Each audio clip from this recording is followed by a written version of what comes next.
The first time I found a moved marker, I thought it was kids. The second time, I figured maybe a hiker bumped into it by accident. But by the fifth time, I started paying attention to the direction they'd been moved. Every single one pointed deeper into the woods, toward a drainage basin that doesn't appear on any of our current trail maps. And here's the thing that really bothered me. I'd been the last person on that trail. I'd checked behind me. There was nobody there. If you're enjoying the story so far, consider subscribing to the channel. It really helps me keep making these stories, and I'd love to have you here for the next one. All right, let's get back to the story. My name's Aaron Sutler. I'm a forest ranger for the Pisgah National Forest in western North Carolina, stationed out of the Davidson River District. I've held the position for 11 years. Before that, I did seasonal work in the Smokies and a summer in the Nantahala. The Blue Ridge is about the only home I've ever known. The mountains, the rhododendron thickets, the fog that rolls through the valleys in the morning like something alive. I know these woods better than I know most people. My primary responsibility is trail maintenance. That means I spend most of my time alone, hiking the network of marked trails through our section of the forest. I check for deadfall, erosion, washouts, damaged signage. I replace blazes, those painted rectangles on trees that tell hikers which trail they're on. I maintain cairns on the exposed ridgelines. I install and reposition the little fiberglass markers that line the narrower connector paths. It's honest work, it's quiet, and for a long time, it was predictable. That changed in April of last year. We'd had a rough winter. Several ice storms knocked trees across the trails, and the spring thaw turned some of the lower paths into rivers. I was running behind on maintenance, working 6-day weeks to get the more popular routes open before tourist season kicked into gear. My supervisor, Dale Harmon, had been on me about the Buckhorn Connector, a lesser-known trail that links the Buckhorn Gap access road to the Art Loeb Trail higher up the ridge. The Buckhorn Connector isn't popular. It's steep, poorly graded, and passes through some dense sections of forest where the canopy blocks out most of the light even at noon. Maybe 2 or 3 hikers a week use it. But it's on the map, and policy is policy. If it's an active trail, it gets maintained. I headed out on a Tuesday morning. Clear sky, mid-50s, a little breeze coming up from the valley. I parked my truck at the Buckhorn Gap trailhead and started up. The trail was in rough shape. 2 significant blowdowns in the first quarter mile. Water damage along a switchback near the creek crossing. One of the small wooden footbridges had shifted off its base and was sitting at a 45-degree angle across the drainage. Standard post-winter stuff. I made notes, flagged the major problems, and kept moving uphill. About 1.5 miles in, the trail passes through a particularly dense section. Old-growth hemlocks, most of them dead or dying from the woolly adelgid, standing like grey pillars in the undergrowth. The forest floor is thick with ferns and decaying wood. It's dark in there, even in the middle of the day. That's where the fiberglass markers start. The trail narrows to about 18 inches wide, and without the markers, you'd lose the path in 50 yards. They're small, about 3 feet tall, orange, mounted in metal sleeves driven into the ground. I'd placed 8 of them along this section myself, 2 years earlier. I found the first one almost immediately. It had been pulled out of its sleeve and repositioned about 6 feet to the left, pointing away from the actual trail and toward a faint gap in the underbrush. Not fallen over. Not knocked loose. Pulled out, carried, and placed upright in soft dirt. I stood there for a minute, just looking at it. The sleeve was empty. The ground around it was undisturbed, except for a clean hole where the marker had been pressed into the soil at its new location. No boot prints, no drag marks, just the marker, standing in the wrong place, angled slightly to the northwest. I figured it was a hiker, maybe someone who thought the trail went that way, and moved the marker out of misguided helpfulness. It happens. Not often, but it happens. I pulled it up, cleaned the base, walked it back to the sleeve, and locked it in. Then I kept going. 40 yards farther up, I found the second one. Same thing. Pulled from its sleeve, repositioned to the left, pointing northwest. Same clean insertion into the dirt. Same lack of any tracks or disturbance around it. I fixed it, moved on.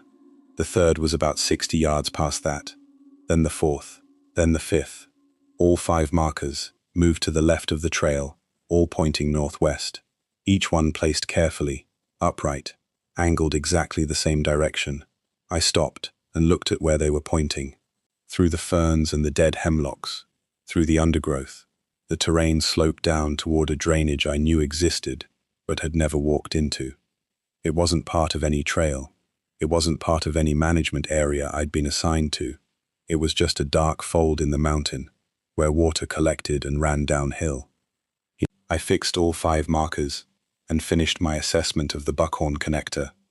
I noted the moved markers in my daily report. Dale read it, shrugged, and told me to keep an eye out. Probably someone who got lost and decided the trail was wrong, he said. You know how people are. I did know. People do strange things on trails. They build unauthorized cairns. They carve arrows into trees. They tear down trail signs because they think it looks more natural. The simplest explanation was usually the right one, but something about the precision of it nagged at me. 5 markers, all moved the same distance, all pointing the same direction. That's not confusion, that's intention. I went back 3 days later. I had other work on a nearby trail, and I figured I'd swing by the Buckhorn Connector section to make sure the markers were still in place. They weren't. All 5 had been moved again. Same direction, same spacing, same careful placement. And this time, there were 3 more. Markers 6, 7, and 8, the ones farther up the trail, had also been pulled and repositioned. 8 markers, all pointing northwest, all leading toward that drainage basin. I crouched next to one of them and studied the ground. The soil was damp from recent rain. If someone had walked through here, there should have been footprints. There were none. Not a single impression in the soft earth around the base of the marker. The only mark was the narrow hole where the fiberglass post had been pushed in. I stood up and looked at the line the markers formed. They didn't just point northwest in a general sense. They created a path. If you followed them, ignoring the actual trail, they'd lead you in a straight line through the hemlocks, down the slope, and into the drainage. I almost walked it. I actually took a step off the trail toward the first repositioned marker before I caught myself. I don't know why I stopped. I didn't feel scared exactly. It was more like the feeling you get when you're about to step off a curb and you see a car coming from the corner of your eye. Just a quick, instinctive pullback. I fixed the markers again, all 8, drove them deep into their sleeves. A couple of the sleeves were getting loose from being emptied and refilled, so I packed dirt around the bases and tamped them down hard with my boot. Then I did something I don't normally do. Before I left the section, I turned around and looked back the way I'd come. The trail behind me was empty. The hemlock stood still. Nothing moved, but I had this feeling, clear and specific, that the moment I was out of sight, the markers would move again. I told Dale about it the next morning. He leaned back in his chair and rubbed his eyes.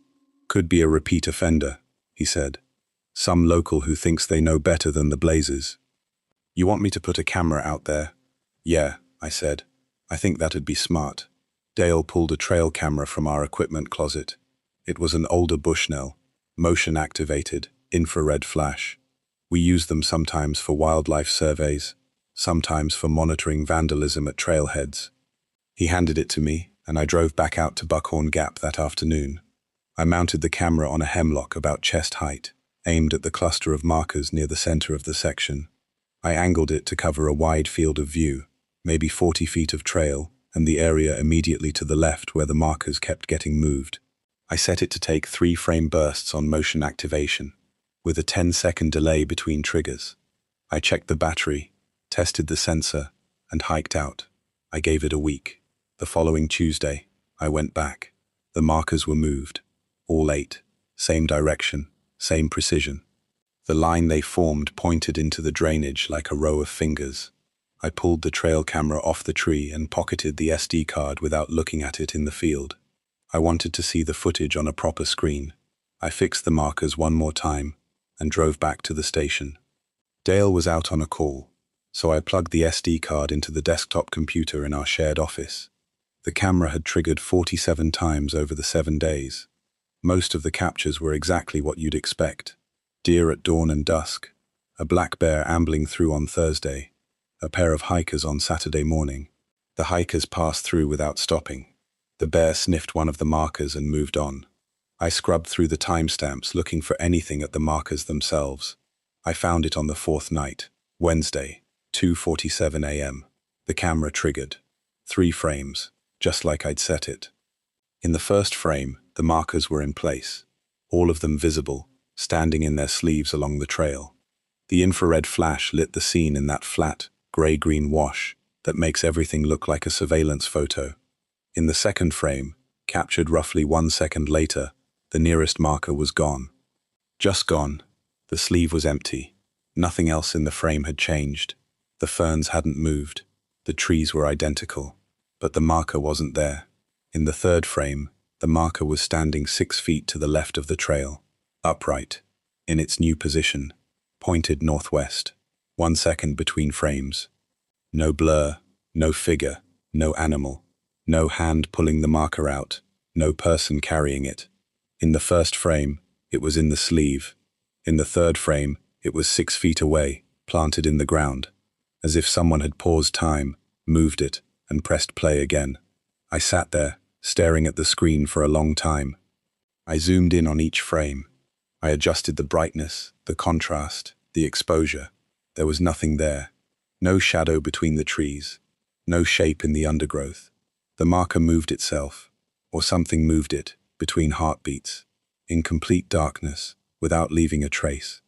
I printed the 3 frames and pinned them to the corkboard above my desk. Then I sat down and tried to think about it logically. Trail cameras miss things.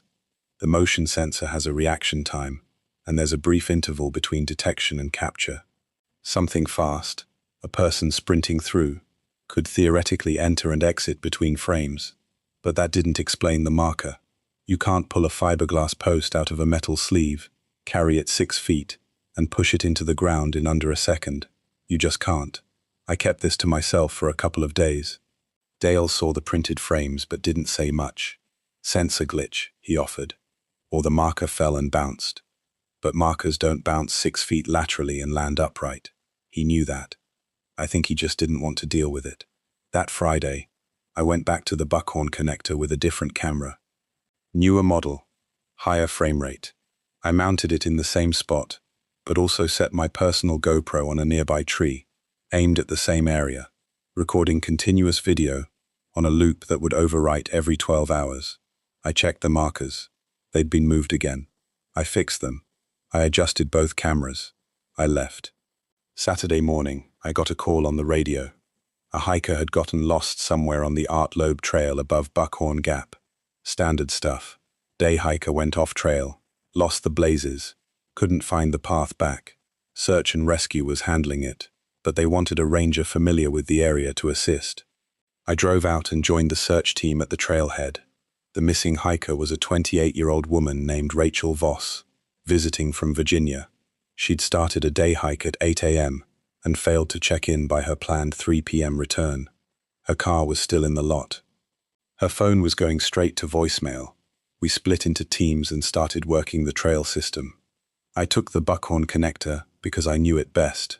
2 SAR volunteers came with me, a guy named Pete and a woman named Laura, both experienced. We found Rachel's tracks about a mile up the connector. She'd been on the main trail, following the blazes, and then she'd veered left, off the trail, into the hemlocks. Pete knelt down and studied the footprints. She just walked off the path, he said. He sounded confused. There's no reason for it. The trail's clear right here. I looked at the ground. He was right.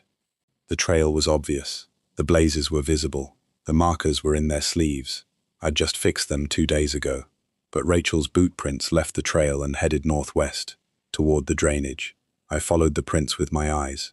They went straight, weaving between the hemlocks, descending the slope, just like the line the markers made when they were moved. She followed the markers, I said. Pete looked at me. What markers? The markers are on the trail. They were moved, I said. Someone's been moving them. I've been fixing them for weeks, and they keep getting repositioned. They point that way. I gestured toward the drainage. Pete and Laura exchanged a look. I could tell they thought I was speculating, but Laura pulled out her radio and updated the search coordinator on our finding. We adjusted our search grid and headed downhill. The drainage was steeper than it looked from the trail. The ground was slick with wet leaves and moss. The hemlocks gave way to a tangle of rhododendron, and the undergrowth closed in fast. Within 100 yards, I couldn't see the trail behind us anymore. Rachel's boot prints disappeared on the rocky ground near a small creek. We spread out and searched the area. Pete went upstream. Laura went down. I stood in the middle and listened. The forest was quiet. Not peaceful quiet, empty quiet. No birds, no wind, no water sound. Even though I was standing next to a creek, it was like someone had turned the volume down on the world. Then I heard her. "Hello?" A voice, thin and confused, coming from somewhere below me in the drainage. "Hello? I'm down here." We found Rachel Voss sitting on a rock beside the creek about 200 yards downstream. She was coherent but disoriented. Mild hypothermia, some scratches on her arms and legs from pushing through the rhododendron. She'd been off-trail for almost 20 hours. While Pete and Laura got her stabilized, I sat down next to her and asked what happened. "I was following the markers," she said. Her voice was flat, almost dreamy. "They went that way, so I went that way." "The markers were on the trail," I said. "They're orange fiberglass posts." "Yeah," she said. "They were pointing down the hill. I thought the trail went that way." "How many did you follow?" She thought about it. "I don't know. A lot. They just kept going. Every time I thought I'd lost the path, there was another one, farther down, pointing the same way." I felt a cold knot form in my stomach. "Rachel, I maintain those markers. There are 8 of them, and they're all on the trail. There aren't any markers going down into this drainage." She looked at me like I was the one who was confused. "There were when I came through," she said. We got Rachel out of the drainage, back to the trailhead, and into an ambulance for evaluation. Mild exposure, mild dehydration, but otherwise fine. A routine rescue, on paper. But as we hiked back up through the hemlocks, I stopped at the section where Rachel had left the trail. I checked the markers. Every single one had been moved. All 8, pulled from their sleeves, repositioned to the left, pointing northwest, into the drainage, exactly where we'd found her. And they'd been in their sleeves when we'd passed this spot 2 hours earlier. Pete was 20 feet ahead of me. Laura was behind. I looked at the moved markers and didn't say anything. I just stared at them, standing there in their neat little line, pointing into the dark. Something was using my markers to lead people off the trail, and it was doing it while I was right there in the forest. I couldn't sleep that night. I kept thinking about Rachel's face when she'd said, "They were pointing down the hill." She wasn't lying, she wasn't confused. She genuinely followed what she believed were trail markers into a drainage basin in the middle of the forest. But I'd fixed those markers that very morning. They'd been in place when we passed them during the search. Somebody, something, had moved them again in the narrow window while we were down in the drainage finding Rachel. And then I'd found them pointing the same direction on the way back up. On Monday, I pulled the cameras. The Bushnell trail cam had triggered dozens of times. I went through every image at the station. There were 7 instances where the markers appeared to change position between consecutive frames. Same phenomenon as before. Marker in place in one frame, gone in the next, repositioned in the third. No figure, no motion blur, no evidence of any physical interaction. Just a thing in one place, and then the same thing in another place, like a jump cut in a film. The GoPro was different. It had been recording continuous video, not motion-triggered stills. I pulled the micro SD card, plugged it into my laptop, and started scrubbing through the footage. Most of it was nothing.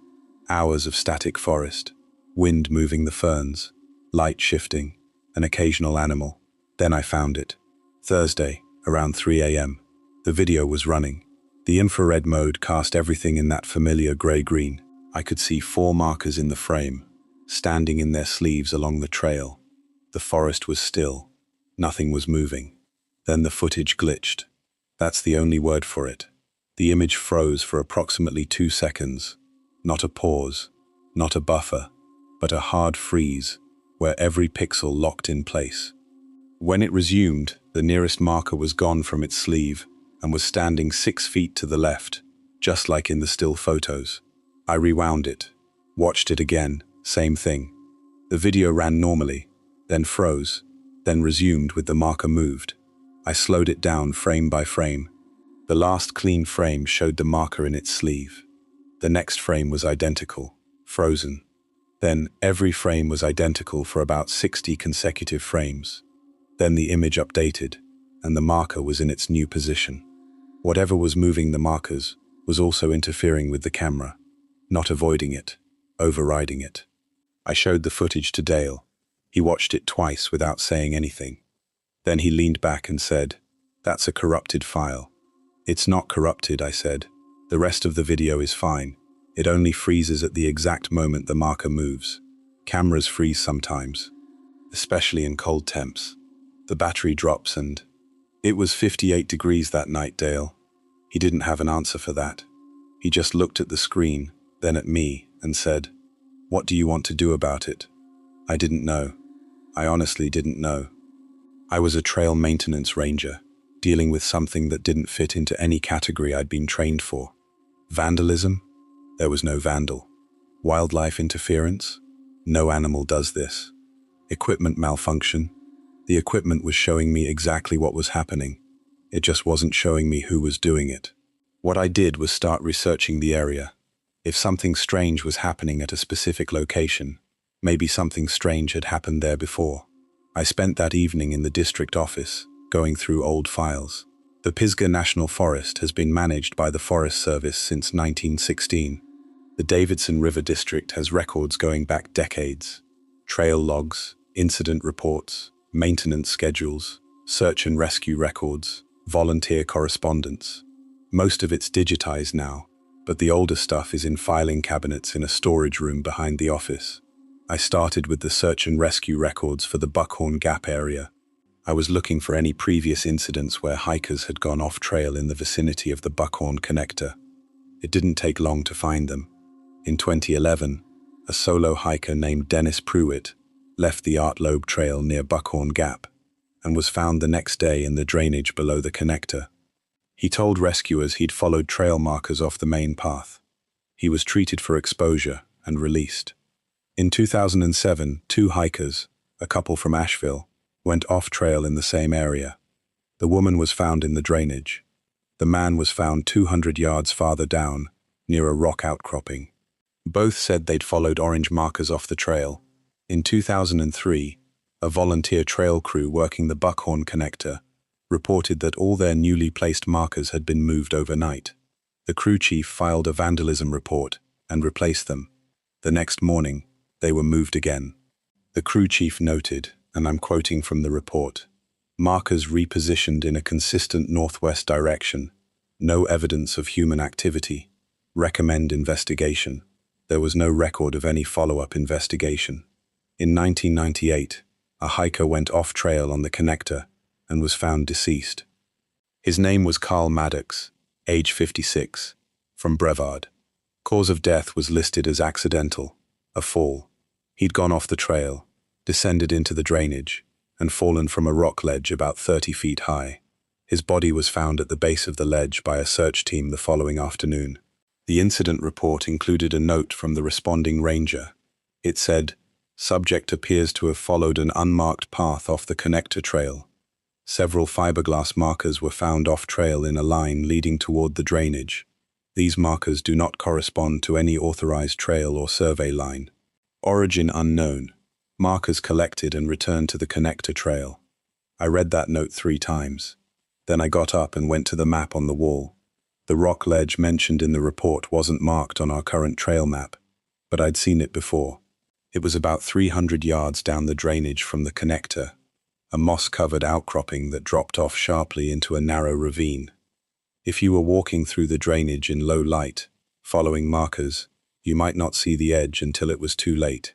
I went back to the files and searched for anything else related to the Buckhorn Connector. There wasn't much, a few routine maintenance logs. A note from 2001 about hemlock mortality in the area. A request from the district botanist to do a plant survey near the drainage. Approved, but apparently never completed. Then I found something that stopped me cold. It was a manila folder, unlabeled, tucked behind the 1998 SAR files. Inside were 3 items. The first was a handwritten note on Forest Service letterhead, dated March 14, 1996. The handwriting was tight and precise. It read, Buckhorn Drainage Survey Markers. Per Harlan's request, I walked the bearing NW from the connector trail into the drainage.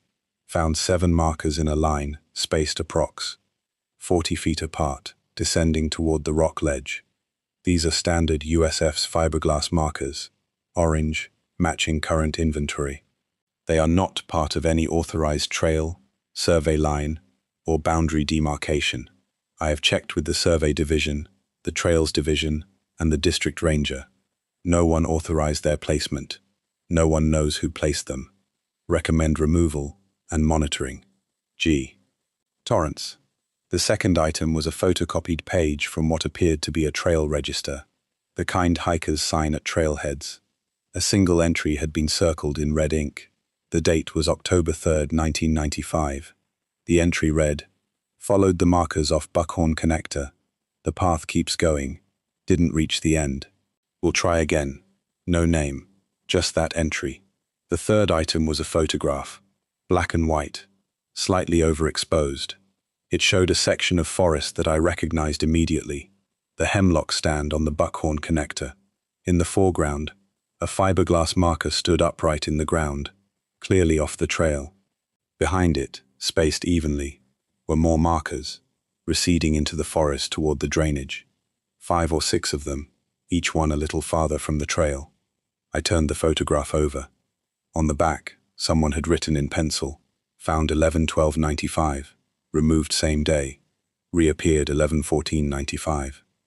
The markers had been doing this for at least 30 years. I closed the folder and sat there in the storage room, surrounded by filing cabinets and the smell of old paper. The fluorescent light buzzed above me. Through the window, I could see the dark line of the mountains against the last grey light of the evening. 30 years. At least 30 years. Something had been placing markers in the forest that led away from the trail and into the drainage.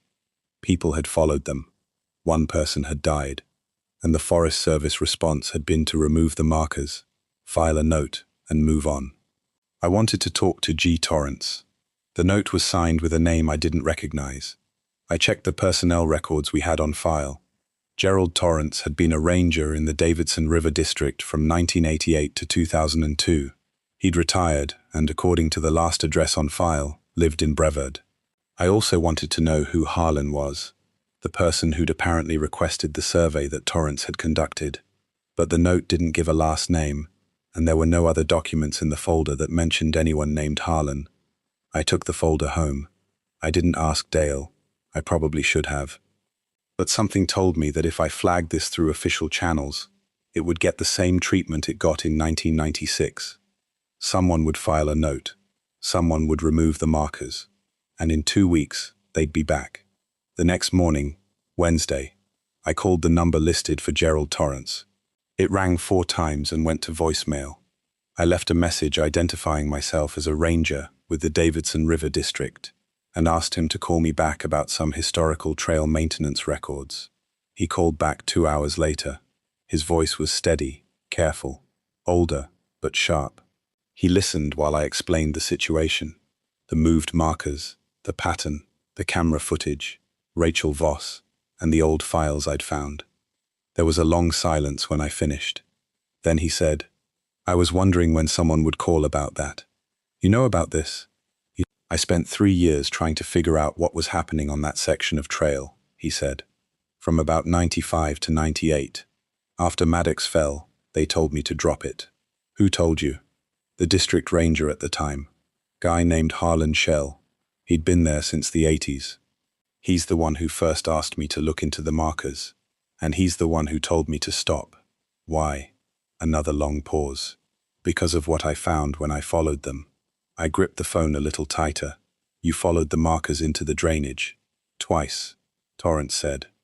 The first time, I went during the day. I followed the line of markers down the slope, through the rhododendron, past the creek, all the way to the rock ledge. The markers stopped at the edge. Last one was about 4 feet from the drop-off, like they were leading you right to it. And the second time? The second time, I went at night, and the markers weren't in the same place. I didn't say anything. I waited. They went past the ledge, he said, down through the ravine on the south side, where there's a way around the drop-off, if you know where to look. They kept going, deeper into the drainage, farther than I'd been before. I followed them for about a quarter mile before I stopped. Why did you stop? Because I realized they were appearing in front of me. The air in my kitchen felt very still. What do you mean? I mean I'd look ahead, and the path was dark, empty. Then I'd take 10 steps, and there'd be a marker. Right there, standing in the ground, pointing me forward. It hadn't been there a minute ago. I was watching. There was nothing, and then there was a marker. Like they were being placed in real time. Like something was laying a trail for me, Torrance said. And the farther I went, the faster they appeared. He told me he'd turned back at that point. Hiked out of the drainage, back up to the connector, back to his truck. The next morning, he went back with Harlan Shell. The markers in the drainage were gone. Every last one. Only the ones on the connector itself had been moved, pointing northwest, same as always. Harlan looked at them for a long time, Torrance said. Then he told me to put them back on the trail and not to write a report. But you did write a report. I found your note in the files. I wrote the note and put it in the folder with the photograph. I figured someone should have a record, even if it wasn't official. After Maddox died, Harlan shut the whole thing down, said it was a trail maintenance issue, said people needed to follow the blazes and stop wandering off trail. He retired in '99. Is Harlan still alive? No. He passed in 2014. Heart attack. I thanked Torrance and asked if I could call again. He said yes, but then he added something that I haven't been able to get out of my head. Subtler, he said. Whatever's in that drainage, it doesn't just move markers. It learns. The first time I found them moved, there were 3, then 5, then 8. Then there were markers appearing in places I hadn't even walked yet. It was like it figured out what I was doing and started staying ahead of me. Don't follow them. Whatever you do, don't follow the line to the end. I told him I understood, but the truth was, I'd already started thinking about what was at the end of that line, and I knew, with a certainty I couldn't explain, that I was going to find out. That night, I drove back to the Buckhorn Gap trailhead. It was almost 9 o'clock. The parking lot was empty. The mountains were black against a sky full of stars. I sat in my truck with the engine off and looked up the trail. I wasn't planning to hike in. I just wanted to be near it, to see if I could feel whatever Torrance had felt, to see if the forest would do something while I watched. I sat there for 20 minutes. Nothing happened. The wind moved through the canopy. An owl called somewhere uphill. Normal night sounds. Normal forest. Then my radio crackled. Not the truck radio, my handheld, sitting in the passenger seat. It was set to the district frequency, and nobody should have been transmitting at that hour. I picked it up and listened, static, then a voice, faint and broken, like someone transmitting from very far away. Markers are, the path goes, don't, then static again, then silence. I keyed the mic.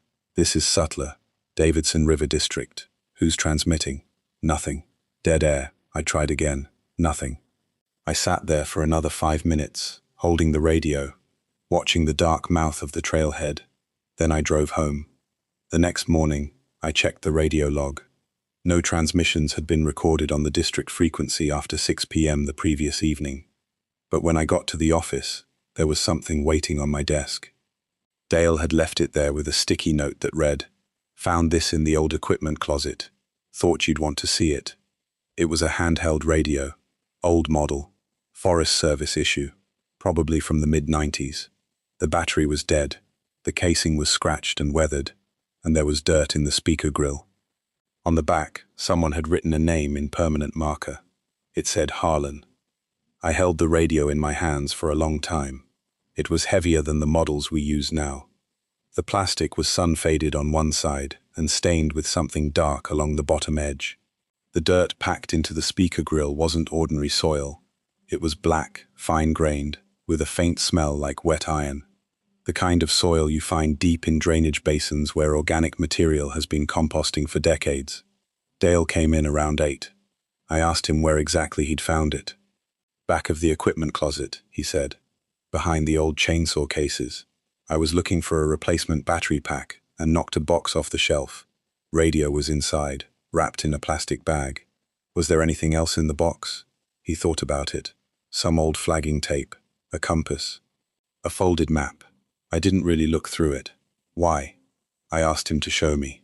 We went back to the equipment closet, a converted utility room with metal shelving along 3 walls. Dale pointed to a cardboard box on the floor, half crushed from falling off the upper shelf. I pulled it into the light.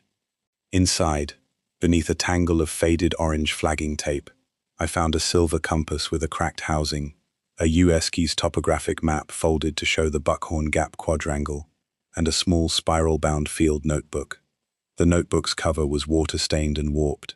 The first page had a name written in block letters. H. Shell, Harlan Shell's field notebook. I opened it carefully. The pages were brittle, and the ink had bled in places, but most of it was legible. The entries were dated, starting in September 1994. They were typical ranger field notes: trail conditions, weather observations, maintenance tasks, wildlife sightings, professional and matter-of-fact. The entries about the markers began on October 17, 1994. Found 3 markers off-trail on Buckhorn Connector, envelope you of established path. Standard USF's fiberglass, orange, not on any work order, removed and returned to trail. Will check with survey div. October 23, markers back. 5 this time. Same bearing, NW toward drainage. Removed again. No response from survey div. November 1, 7 markers. Torrance confirms no authorized placement. Place trail camera, Moultrie, on connector. Will review in 1 week. November 8th, camera recovered. Film shows no activity. Markers moved between frames. No visible agent, unexplained. The entries continued through the winter. Harlan documented the markers methodically, like the professional he clearly was. He recorded their positions, their spacing, the compass bearing they followed. He noted that the bearing was consistent, 322 degrees northwest, and that the markers always led toward the same drainage basin below the connector. In February 1995, the tone of the entries changed. Sawan 1. Feverth Grove walked the marker line into drainage, followed bearing 322 for approximately 0.4 miles. Markers end at rock ledge. Below ledge, found evidence of older markers, broken fiberglass fragments in soil. Fragments appear to be from a previous generation of USF's markers, discontinued in 1982. Someone, or something, has been placing markers on this bearing for at least 13 years. I read that entry twice. Markers discontinued in 1982. That pushed the timeline back further than I'd imagined. Whatever this was, it had been happening since at least the early 80s. February 14th. Returned to drainage with Torrance. Descended past Rock Ledge via South Route. Found additional markers below, continuing on bearing 322. These are current issue markers. Did not authorize their placement. Followed for approximately 0.2 miles beyond ledge. Drainage narrows significantly. Terrain becomes difficult. Turned back at dusk. February 19th. Night survey of connector trail. Arrived 2200. Markers on trail were in correct position. Waited in vehicle until 0130. Walked connector section. Markers had been moved. All 8. NW bearing. I was the only person in the area. Checked the drainage from the trail. Could see the first off-trail marker clearly in moonlight. It was not there at 2200. I am certain of this. Then came an entry that made my hands go still. February 22, incident. Walked marker line into drainage at 1400. Clear conditions. Followed markers past ledge, through ravine, 0.3 miles beyond previous terminus. Found new markers. These are not USFF's issue. Wooden posts, hand-carved, approximately 4 feet tall, old, extremely old, lichen-covered, spaced evenly on the same 322 bearing. Counted 11 before the terrain became impassable. Took photographs. Roll 14. Returned to trail. On the way back, discovered a marker I had not placed standing at the point where I had entered the drainage from the connector. It was positioned behind me, between me and the trail. I did not place it. It was not there when I entered the drainage 40 minutes earlier. It was facing me. A marker had appeared behind him, between him and his way out, facing him. I set the notebook down and looked at the 3 printed frames from my own trail camera, still pinned to the corkboard. Marker in place, marker gone, marker moved. The same thing, 30 years apart. I picked the notebook back up and kept reading. The entries after February 22 became shorter, more strained. Harlan's handwriting, which had been neat and controlled, started to loosen. The letters got larger, the lines less even. March 3. The markers are appearing faster. Found new ones on the connector during routine maintenance. I had fixed them at 0800. By 1400 they were moved. I was on the Art Loeb Trail all morning, less than a mile away. There is no way a person did this without being seen. March 8th. GPS logged a track I did not walk. Unit recorded me leaving the connector and descending into the drainage at 11:47 on March 6. I was at the district office on March 6. I have the sign-in log to prove it. The GPS was in my pack. My pack was in my truck. My truck was in the station lot. But the unit shows a track. Connector to drainage. Bearing 322, 0.6 miles. Further than I have ever walked. I stopped breathing for a second. His GPS had recorded a route he never took. A route that went deeper into the drainage than he'd ever been. I thought about my own GPS unit sitting in my pack, and I felt something cold settle into my chest. March 14th. Wrote memo to file. Documented marker placement, bearing, historical evidence. Asked Torrance to walk the bearing. He confirmed markers extending well into drainage. He turned back after 0.25 miles. I don't blame him. March 19th. I think it knows I'm watching. Found a marker at the trailhead this morning. In the parking lot. Standing upright in the gravel next to my truck. Bearing 322. Pointing at the trail. I have been the only person at Buckhorn Gap for 3 days. There is no rational explanation. I removed it. March 22. Marker appeared on my desk at the station. Tom Keever found it when he opened the office this morning. Orange fiberglass marker, standing upright on my desk. No one entered the building overnight. Alarm was set. No breach recorded. Tom asked me what it was doing there. I told him I didn't know. It was inside the building. Whatever was doing this could put a marker inside a locked office. The entries jumped ahead several months. Most of the spring pages were blank. Then, in September 1995, Sep 28, returning to Buckhorn investigation. Have not visited drainage since March. Markers on connector are still being moved. I have stopped correcting them. Today I walked the bearing line again, past the ledge, past the old wooden posts. Continued further than previous attempts. Approximately 0.7 miles from the connector, the drainage opens into a small basin, flat ground, heavy canopy, very little light penetration even at midday. The air feels different there, heavier. The markers form a circle. The markers form a circle approximately 30 feet in diameter, 12 posts. Mixture of fiberglass and the older wooden type. Some are partially buried, some leaning, some upright. The center of the circle is bare earth. No leaf litter, no moss, no vegetation of any kind. Just dark soil, perfectly flat, perfectly round. I stood at the edge for several minutes. I did not enter the circle. The silence was total. I could not hear the creek. I could not hear birds. I could not hear wind. I could not hear my own breathing until I deliberately focused on it. I left. Sep 30. Returned to circle with compass and measuring tape. Measured diameter, 31 feet, 4 inches. Bearing of the entry line from the connector, 322 degrees. bearing from the circle center to the rock ledge, 142 degrees. The line is perfectly reciprocal. The markers create a straight bearing line from the connector trail to this circle. It is not random. It is engineered. The precision exceeds anything I could accomplish with standard surveying equipment. I do not understand how this is possible. I photographed the circle extensively, rolls 18 and 19. I did not enter it. Oct 5. Went to County Records Office. Searched historical land surveys for Buckhorn Gap Quadrangle. Found survey plat from 1923, original Forest Service acquisition. The drainage is labeled on the 1923 plat. It has a name. The surveyor wrote it in by hand. The drainage is called Carrow's Hollow. This name does not appear on any subsequent map. I can find no reference to anyone named Carrow in Transylvania County records. The name was removed from all maps by 1930. Carrow's Hollow. I'd never heard it. It wasn't on any map I'd ever used.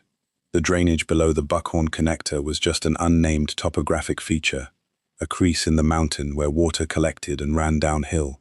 But in 1923, it had a name, and someone had deliberately removed it.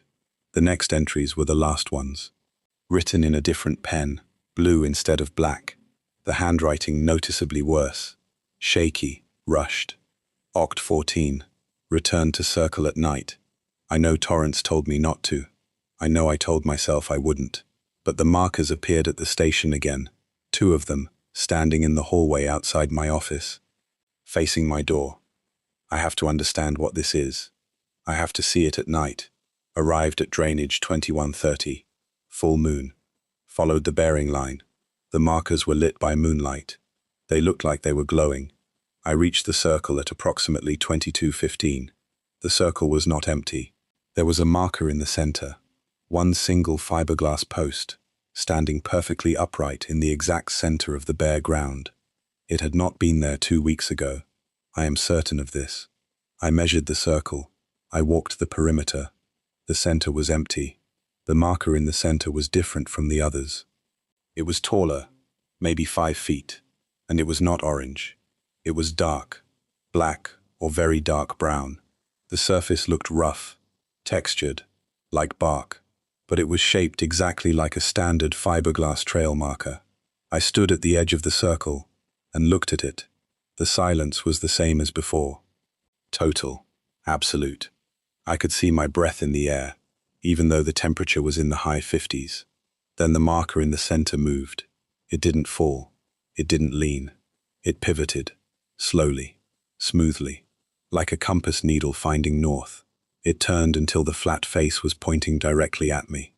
I do not know what happened next. I do not remember leaving the drainage. I do not remember climbing back to the connector. I do not remember driving home. I woke up in my truck in the Buckhorn Gap parking lot at 04:30, with the engine off and my hands on the steering wheel. My boots were caked with the black soil from the drainage. My GPS unit showed a track. It showed me entering the circle. I am not going back. I am transferring the files to storage. I am recommending that the Buckhorn Connector be closed for environmental assessment. I am done. That was the last entry. The remaining pages were blank. I closed the notebook and sat at my desk for a long time. The office was quiet. Dale had gone out on a maintenance call. Through the window, I could see the parking lot, the access road, the tree line. Everything looked normal. Everything was still, but nothing was normal. The markers on the Buckhorn Connector weren't vandalism. They weren't a prank. They weren't an anomaly. They were a navigational system, a bearing line running 322 degrees northwest from the trail to a specific destination deep in the drainage. A circle of markers around a patch of bare earth in a place called Carrow's Hollow that had been erased from every map since 1930, and something at the center of that circle was aware of the people who found it. I spent the rest of that day at the county records office in Brevard. I searched for Carrow, property records, census data, tax rolls, birth and death certificates, newspaper archives. Transylvania County has decent historical records going back to its founding in 1861, but they're not comprehensive. A lot of the early settlement history is fragmentary. I found one reference, A single line in a county commissioner's meeting minutes from August 1929. Motion to approve removal of informal place names from Forest Service maps within county boundaries, including Carrow's Hollow, per request of District Ranger W. Albright. Motion carried. The county had voted to remove the name from the maps. The Forest Service had requested it, and that was all. No explanation, no context, no record of who Carrow was or why the hollow bore their name. But I wasn't finished with the records office. I went back to the deed books, the heavy leather-bound volumes from the 19th century. If someone named Carrow had lived in that hollow, there'd be a property record. I started with the period right before the Forest Service acquired the land in 1916 and worked backward. I found it in the 1871 deed book, a land grant from the state of North Carolina to one Elias Carrow, 160 acres, encompassing the upper drainage of what was then called Painter Creek, including the home site and improvements thereon. The grant was dated April 1871. Standard language. Boundary descriptions reference survey trees and natural landmarks, most of which were probably gone now. There was no subsequent deed, no transfer, no sale. When the Forest Service acquired the surrounding land from various owners, between 1914 and 1916, Carrow's parcel wasn't included in any of the acquisition records. It was simply absent, as if, by that point, there was no one to sell it, no heir, no estate, no claim. Elias Carrow had owned 160 acres of mountain land from 1871 until he didn't. No death certificate, no probate record, no obituary. He just stopped existing in the county records. I found one more thing before the records office closed. In a miscellaneous file from the early Forest Service era, there was a handwritten memo from a ranger named R.P. Albright, the same Albright who'd requested the name removal in 1929. It was dated June 1923 and addressed to the forest supervisor in Asheville. Re. Carrow's Hollow Survey. Survey crew completed boundary assessment of the former Carrow parcel on June 14th. Crew reports the homesite foundation is intact but uninhabited. The surrounding area shows evidence of extensive and unusual land management. Trees in the hollow have been blazed at regular intervals in a pattern the crew describes as radial, extending outward from the home site in multiple directions. These blazes do not correspond to any property line, survey bearing, or timber boundary.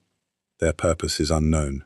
Crew foreman Gillis reports feeling turned around in the hollow and notes that his compass behaved erratically near the home site. I recommend no further development of this area and suggest the informal name be removed from future maps to discourage visitation. Radial blazes. Extending outward from the home site in multiple directions, a compass behaving erratically. In 1923, a century ago, I drove back to the station with the photocopies on the passenger seat. My mind was working through it, trying to build a timeline.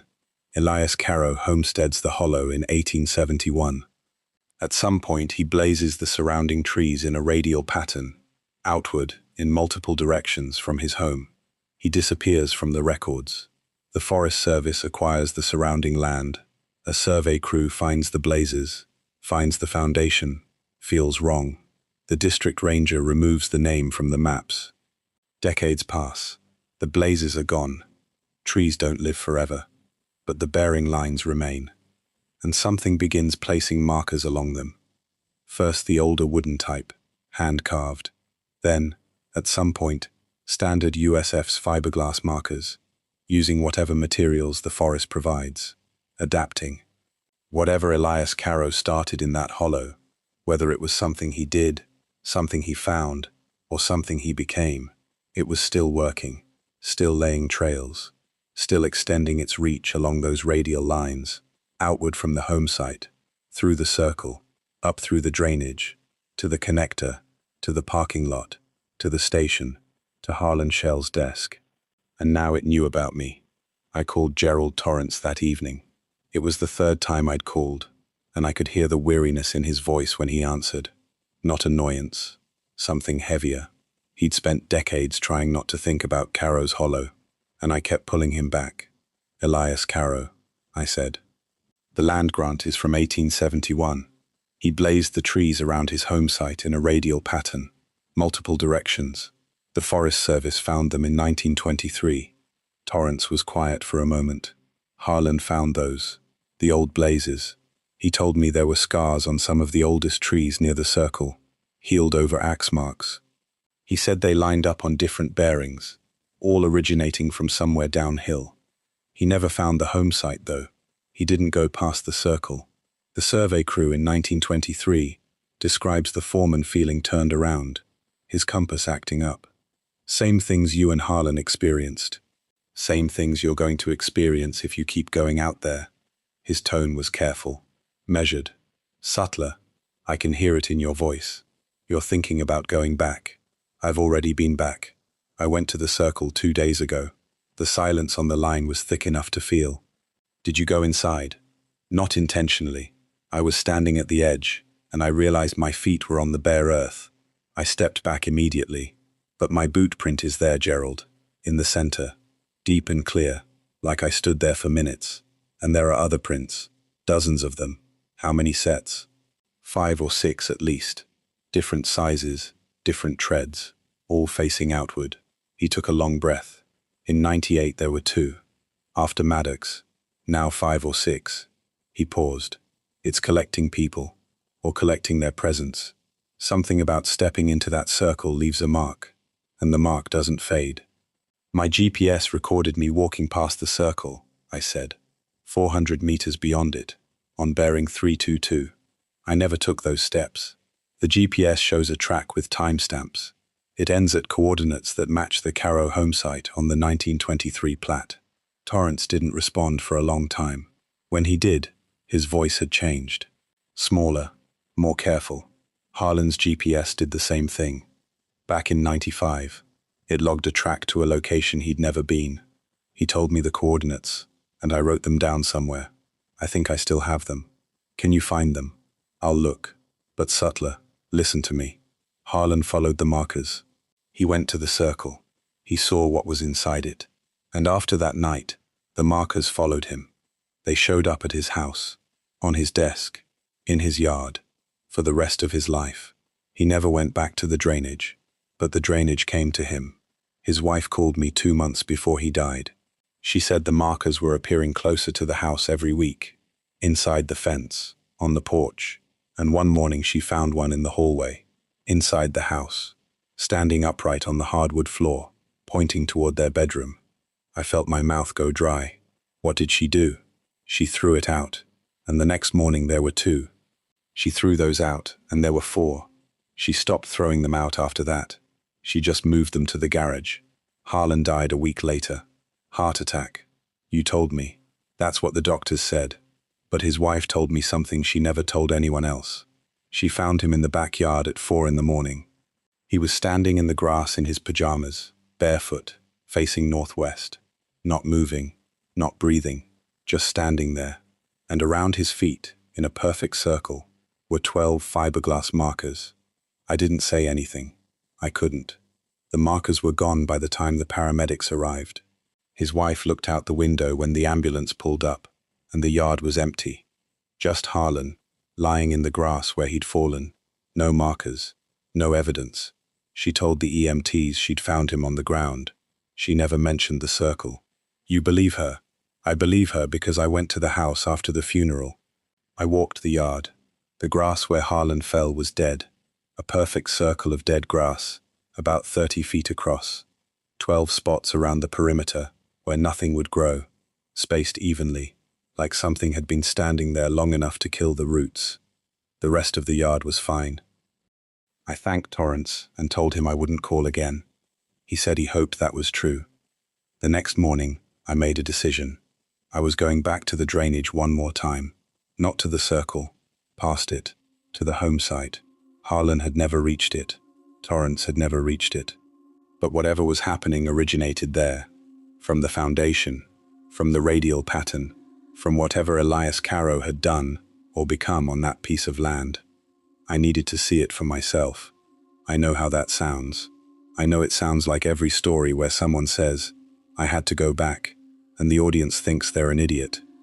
But you have to understand, the GPS had already placed me there. My boot print was already in the circle. Whatever connection this thing established with the people who investigated it, it had already established it with me. Going back wasn't going to make things worse. Things were already progressing. The question was whether I could learn something at the source that might help me understand how to stop it.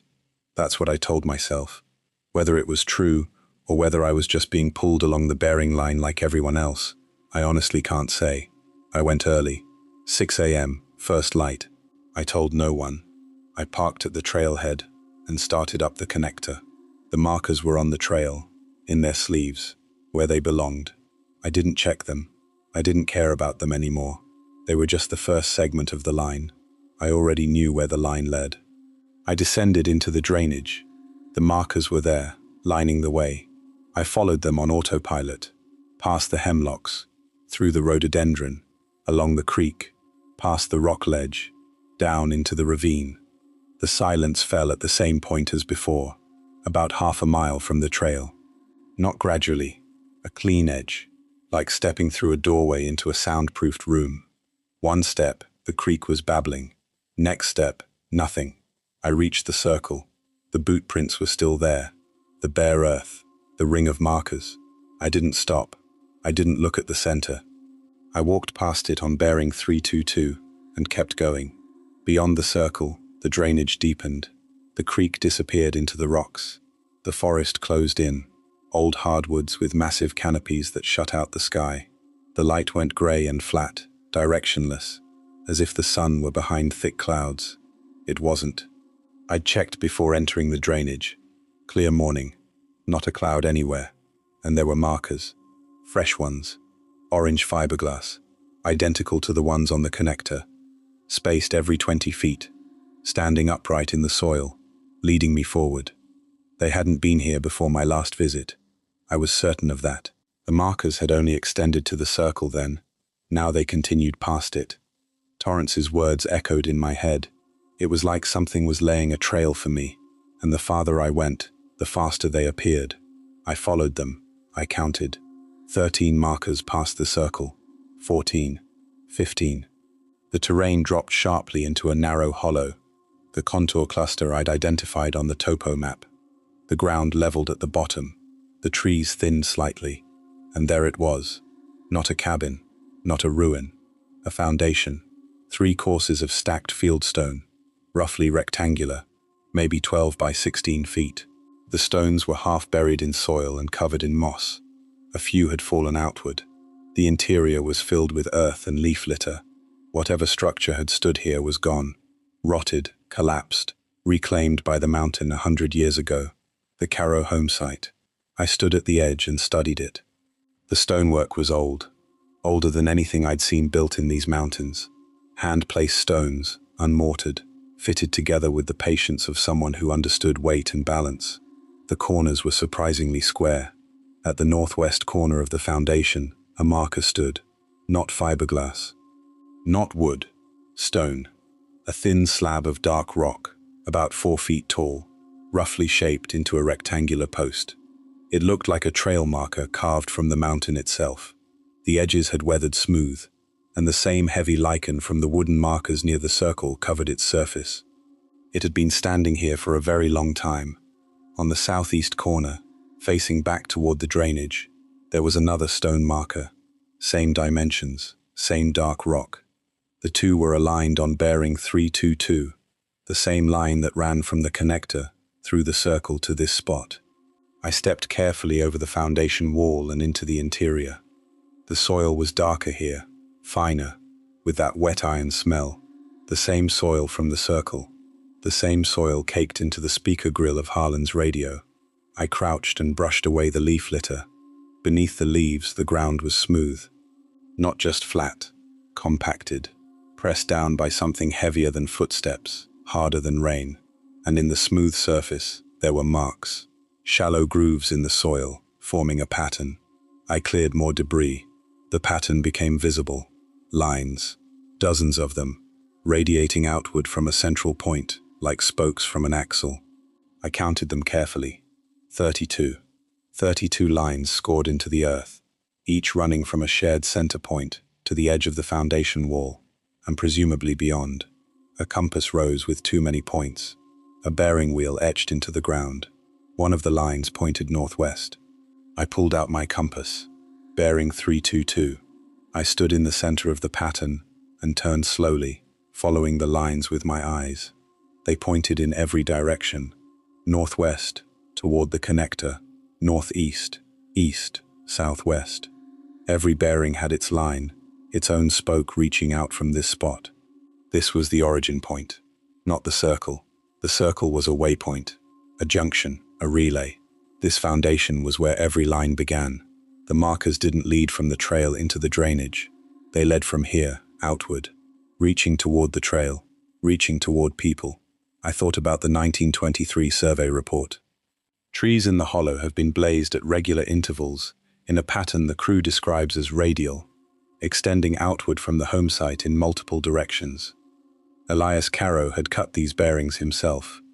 He'd blazed the trees along 32 compass lines, extending from his home into the surrounding forest. A network of directions radiating from a single point. And now, a century after the blazes had healed, and the trees had died, and new trees had grown, the lines were still active, not as blazes, but as markers. Something was still placing them, still extending the roots, still reaching. I took photographs. I documented the foundation, the stone markers, the bearing lines in the soil, the GPS coordinates. I worked quickly, because the silence here was worse than anywhere else. Not just the absence of sound, but the presence of something where sound should be. A pressure in my ears, a thickness in the air, like being deep underwater. I couldn't hear my camera shutter. I couldn't hear my own footsteps. I couldn't hear the rustle of my jacket as I moved. Then I saw the compass. Not Harlan's cracked silver. My compass. My good, reliable compass that I'd carried for 11 years and trusted in conditions that would have killed me if it had failed. The needle was pointing at me, not north, not south, not any direction.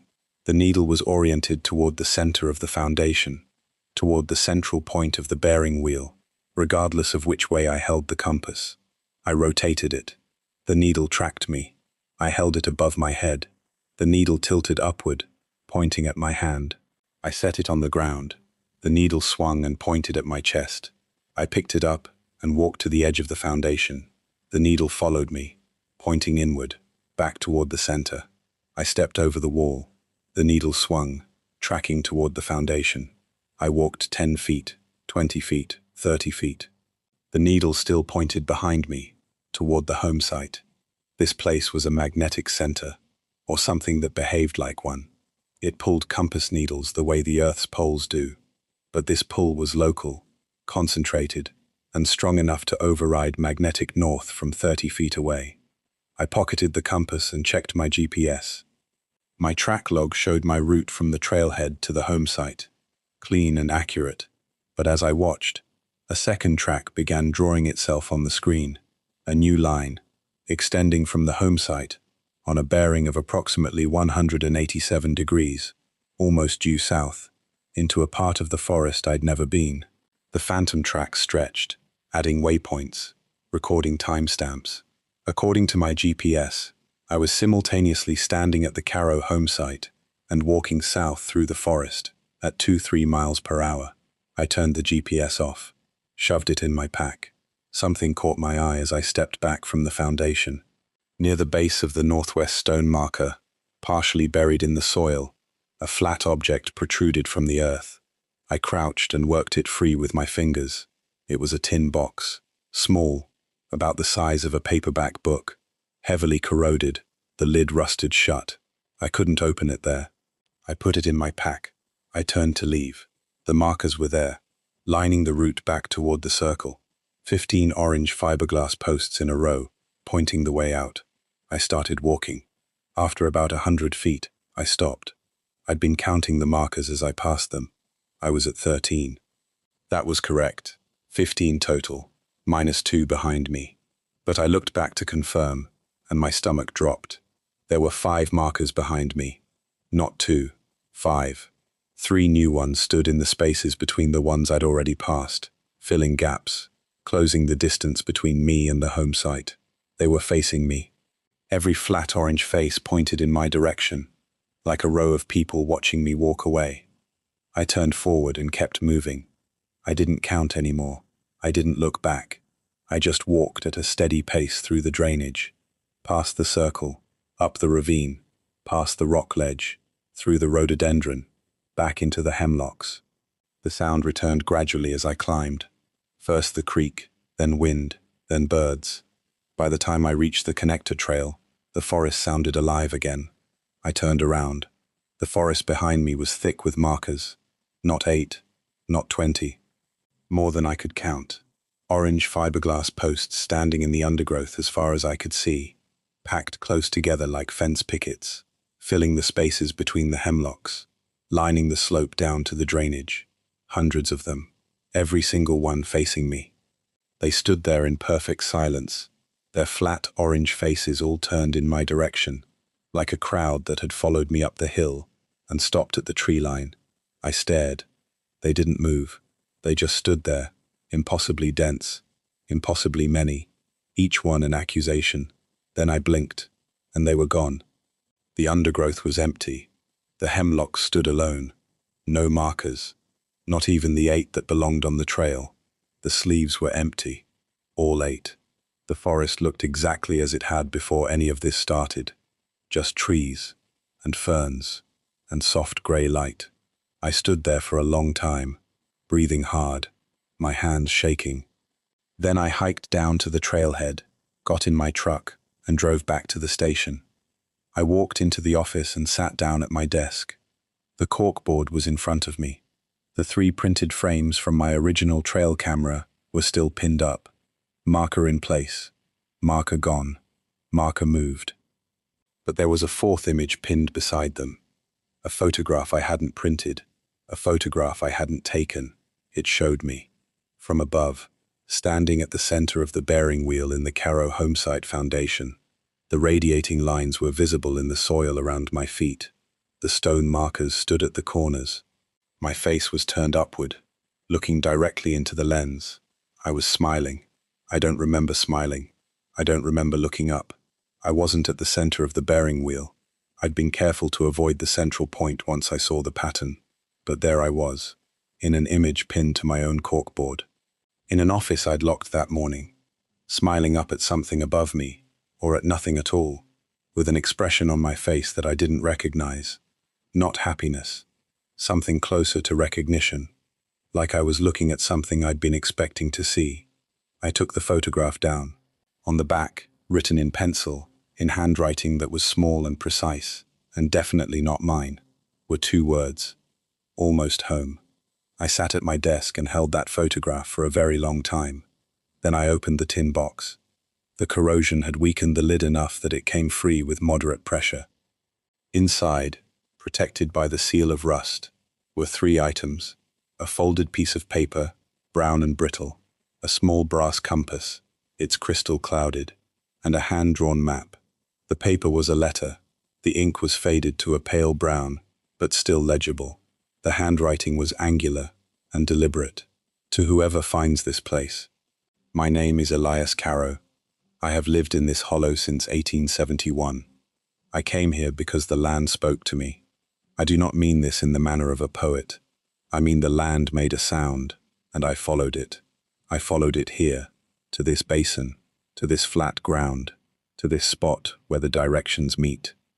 I have spent 20 years learning the language of this place. It speaks in bearings, in lines.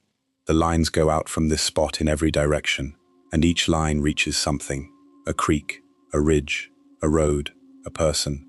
I have learned to lay the lines with markers. When the markers are in place, the line is open. When the line is open, I can walk it. I do not mean walking in the way you understand it. I mean I extend along the line. I become the line. I have walked every bearing from this spot. I have reached places no man could walk to in a lifetime. I am writing this because I believe I will soon walk a line I cannot return from. The lines are not all mine. Some of them were here before me. Some of them reach into places I do not wish to go.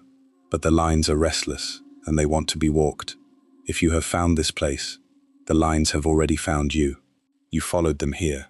You could not help it. The markers will continue. They are not for you. They are the lines. Reaching, finding, extending. Do not try to stop them. You cannot stop a direction. You can only walk it, or let it walk through you. E. Caro, January 1893. I read the letter 3 times. Then I set it on the desk and looked at the map. It was drawn in the same angular hand. A central point, the home site, with 32 lines radiating outward. Each line was labeled with a compass bearing. Some had additional notations, short descriptions of where the line led. 322 NW, the trail on the ridge. 187 S, the road in the valley. 44 NE, the settlement on the river. 271 W, the place where the trees end. Several of the lines had a small mark at their end, a circle with a dot inside. Not all of them, maybe a third. I counted. 11 lines had the mark. One line, bearing 96, almost due east, had a different notation. Instead of a destination, Caro had written a single word in small, careful letters. Open. No destination. No landmark. Just open. As if that line extended outward from the home site and never stopped. I put the letter and the map down. I picked up the brass compass. It was small, old, and the crystal was so clouded I could barely see the needle. But I could tell the needle was moving. It was spinning. Slow, steady rotation. Clockwise. Just like Harlan's cracked silver at the circle. Every compass that had been to Caro's hollow came back wrong. The needles spun because they were no longer oriented to magnetic north. They were oriented to the home site, to the central point of the bearing wheel, and they'd keep spinning as long as they were anywhere other than that one specific spot on the Earth's surface, where all the lines converged. I looked at the photograph again.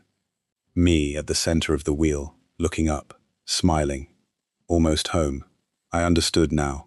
The markers weren't leading people to the hollow so that something could hurt them. The markers were the hollow. Each one was an extension of the bearing lines, a physical manifestation of whatever Caro had tapped into in that drainage basin.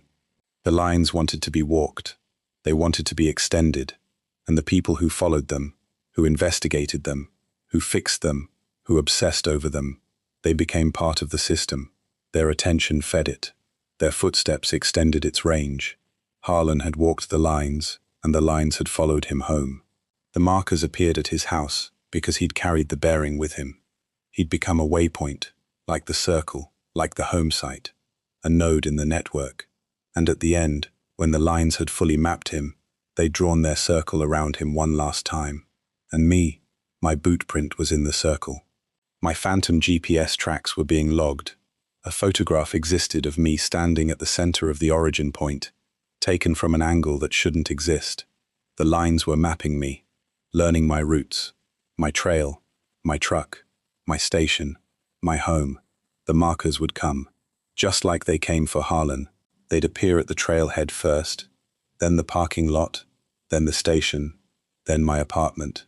They'd get a little closer each time. And one morning, I'd find them arranged in a circle in my yard, or my living room, or around my bed. 31 feet, 4 inches in diameter, 12 posts. Bare earth in the center where nothing grows. I filed my resignation the next week. I told Dale it was burnout. I recommended closing the Buckhorn Connector for environmental assessment. He looked at me the way you look at someone who's leaving something out. But he didn't push. Dale was good like that. I moved to Raleigh, 200 miles from the Pisgah. Flat land, no mountains, no drainages, no hemlocks. I took a desk job with the State Parks Division. I haven't set foot on a trail in 14 months, but 3 weeks ago, I was driving to work on a 4-lane highway through suburban Raleigh. Strip malls, gas stations, traffic lights, and in the median, standing upright in the grass between the eastbound and westbound lanes, was an orange fiberglass trail marker, standard USFS issue. I checked the compass app on my phone as I passed it, bearing 322 degrees. Last Tuesday, I found one in my backyard. Standing in the grass near the fence, facing my back door, I pulled it up and threw it in the dumpster behind my apartment complex. The next morning, there were two, one where the first had been, one 3 feet closer to the door. Yesterday there were four. The nearest was at the bottom of my back steps. This morning, I opened my bedroom door, and one was standing in the hallway, orange fiberglass, upright. The flat face aimed at my bedroom, like it had been watching the door all night, waiting for me to come out. I looked at the base, packed into the bottom of the post, pressed into the carpet fibers around it, was a ring of black soil. Fine-grained, smelling of wet iron. I left it there. Throwing them away doesn't help. Harlan's wife learned that. I'm learning it now. I keep thinking about what Caro wrote. The lines are restless, and they want to be walked. And I keep thinking about the 11 lines on his map that ended with a circle and a dot. The ones he'd apparently walked to their destinations. But there were 21 other lines, 21 bearings radiating from that foundation into the forest, the mountains, the valleys, the world beyond. The one labeled Open on bearing 9-6, due east. Caro's hollow to Raleigh is almost exactly due east. I measured the distance from my bedroom door to where the marker stood this morning. 4 feet. Tonight I'll go to sleep, and the house will be dark, and somewhere in that darkness a line I can't see will be reaching toward me, extending itself one marker at a time, closing a distance that has nothing to do with miles. And when the last marker is placed, when the line reaches its destination, I don't know what happens. Harlan's wife found him standing in a circle, facing northwest, not breathing, facing the hollow, facing home. I keep catching myself standing at the window at night, looking west toward mountains I can't see. I don't remember walking to the window. I don't remember getting out of bed. I just find myself there, standing still, facing bearing 322, and I have to force myself to turn away. It gets a little harder to turn away each time. That concludes tonight's file. If you've ever experienced something strange or unexplained, I'd love to hear your story. You can share it in the comments or send it to the email in the description. It might become a future case on Midnight Files. If you enjoyed this video, please leave a like. It really helps the channel grow. And if you haven't already, subscribe and join me for more documentary-style horror stories. Until next time, stay curious. And remember, sometimes the things we can't explain are the ones we never forget.